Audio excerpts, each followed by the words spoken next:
Bem, pessoal, visão turva, visão embaçada, o que que pode ser, o que que causa isso? Eu resolvi fazer esse vídeo longo, eu tenho muito vídeo sobre isso, né? As causas neurológicas, as principais causas, doenças, né? Esclerose múltipla, hipertensão intracraniana idiopática, né? Até os tumores, né?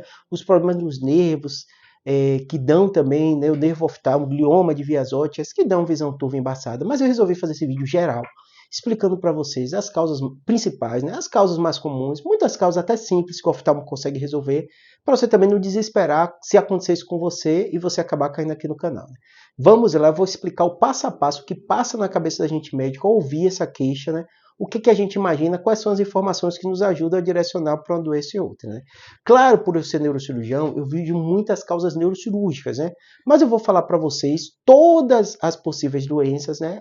Quando você procura, né? Porque é importante o oftalmologista ser um dos primeiros profissionais que você vai ver.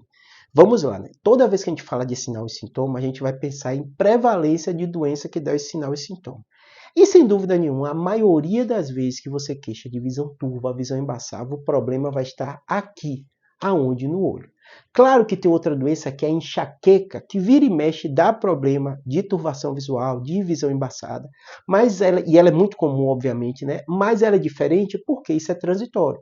Então o paciente tem uma turvação, tem a visão embaçada, aquilo dura um tempinho, depois ele melhora e vem junto com a dor de cabeça. Então, normalmente, essa eu não vou entrar tanto em detalhe, porque tem a característica da dor associada, uma dor que ela vai e volta, né, períodos do mês, na mulher perto do ciclo menstrual, né, mas ela tem essa característica, né, de uma turvação, um embaçamento que vai e volta associada à dor de cabeça. Então, ela é uma das mais comuns, mas ela é um pouquinho diferente. Vamos lá para as causas que eu disse que é o mais importante, oftalmológica. Então, o que acontece? Quando a gente fala de olho, a gente tem uma estrutura que, óbvio, vocês vendo por aqui, vocês estão vendo só o olho. E aí você diz que a visão está embaçada, você não consegue, às vezes, compreender a complexidade que tem dentro do nosso globo ocular. Por isso que eu estou com esse modelo aqui anatômico, que eu vou mostrar para vocês, estou com uma certa dificuldade aqui para abrir, mas já vai sair. Vou mostrar para vocês o que tem dentro desse órgão aqui, que é tão complexo, que é o olho da gente, né? E tudo isso, problema em qualquer um desse caminho, pode dar problemas relacionados a embaçamento e turvação visual. Então a gente tem aqui o olho, e dentro daqui a gente tem o quê? Um monte de estruturazinha, que problemas dela, miopia, hipermetropia, astigmatismo, a famosa catarata também pode dar turvação e embaçamento visual, né? O aumento da pressão, né? Ou mesmo sem aumento de pressão, é possível ter glaucoma também, né? Então você percebe que tem um monte de doençazinha e de problemas dentro de toda essa estrutura complexa que é o olho da gente, que vão ter queixa de embaçamento e turvação visual. Júlio, por isso que é tão relevante ir para o oftalmologista se eu tiver essa queixa? Sim, ele é o primeiro profissional, porque a grande maioria dos problemas que causam isso estão aqui no olho. E todo aquele teste, quando você vai no oftalmo, provavelmente você já foi no oftalmo, ele está analisando isso. Então ele analisa seu olho e vê se tem uma catarata.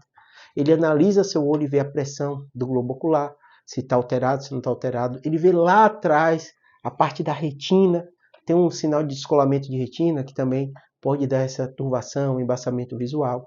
E aí é o pontapé inicial.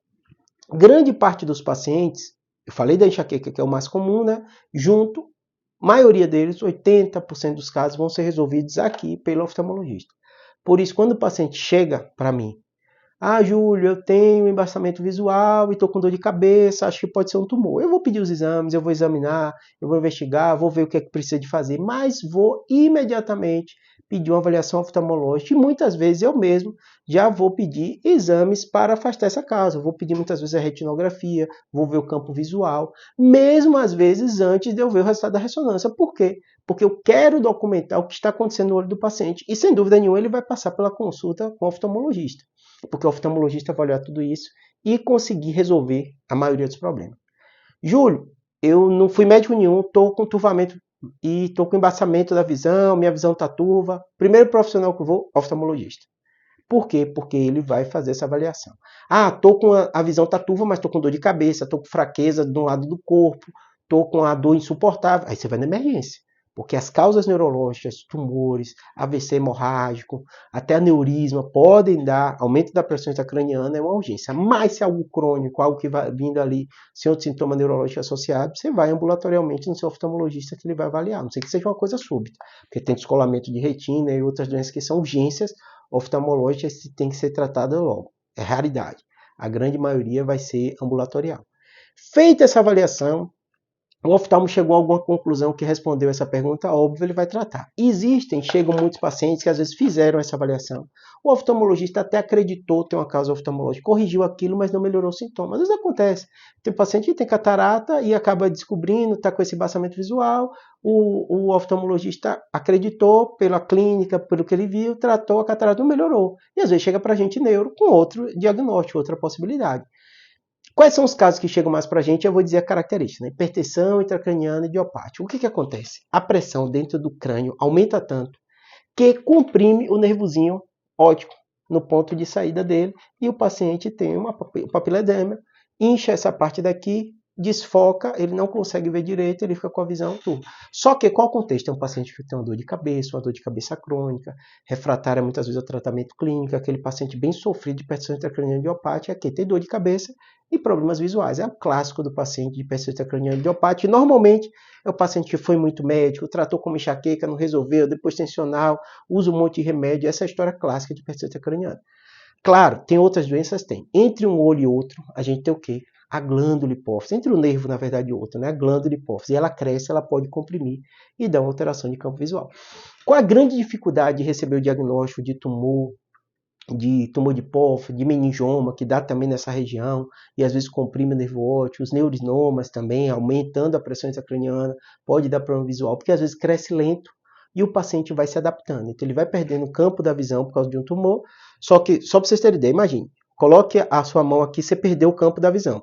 A princípio, você com a cabeça parada não está enxergando, ou no meu caso, né, meu lado esquerdo. Mas se eu virar, eu enxergo. Então a pessoa vai se adaptando, ela perde o campo da visão e mexe a cabeça e compensa, e no dia a dia dela não precisa de dificuldade. Um outro, às vezes bate o carro, às vezes se debate no início na parede, depois ele se adapta, mexe a cabeça, mexe o pescoço e como uma parte da visão continua boa, ele acaba indo bem.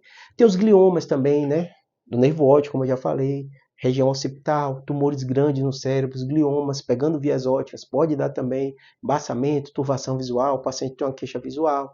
Os meningiomas eu já falei, de todos os locais, né? Estou dando o exemplo clássico, onde fica entre um olho e outro, tem ali toda uma estrutura, tem meninge que pode dar um tumor ali, tem meningioma de clive, de base de crânio, que às vezes comprime o nervo óptico, da própria região celular pode ter um meningioma ali, né? Os tumores de hipófise, como eu falei, mas qualquer outro lugar que o tumor cresça, pegue a via óptica ou dê aumento de pressão intracraniana, vai queixar com turbação visual. Tem aneurisma, que muitas vezes eles crescem naquela região perto do nervo óptico, podem dar alteração visual também.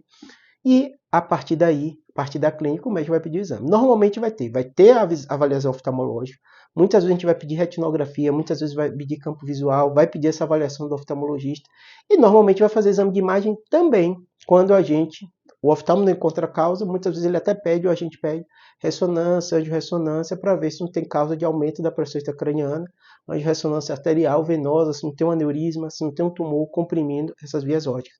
Será que não tem isquemia?